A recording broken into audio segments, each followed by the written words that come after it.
គេធ្វើបានចុះហេតុអ្វីក៏យើងធ្វើមិនបានពុកម៉ែបងប្អូនធ្លាប់ស្ដាប់ហើយក៏ធ្លាប់ឮ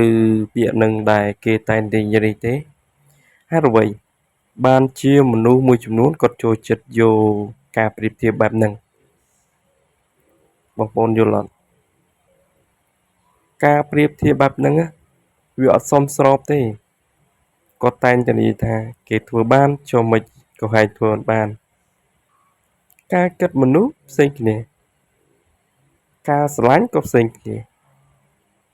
ការចងចាំក៏ផ្សេងគ្នាវាអត់ដូចគ្នាទាំងអស់នោះទេមិនមែនគេអាចធ្វើរឿងនេះបានយើងទៅធ្វើបានដូចគេនោះទេអញ្ចឹងយើងកុំសូវជាការយកប្រៀបធៀបបែបហ្នឹងយកមកប្រៀបធៀបពេកការគិតមនុស្សវាផ្សេងគ្នាដូចជាសត្វក្អែកនេះអញ្ចឹងបើសត្វដទៃមិនធ្វើដូចជាសត្វក្អែកនេះទេដើម្បីផឹកទឹកបានតែសត្វមួយចំនួនការគិតគឺវាផ្សេងគ្នាកុំយកអ្នកដទៃមកប្រៀបធៀបជាមួយនឹងគ្នា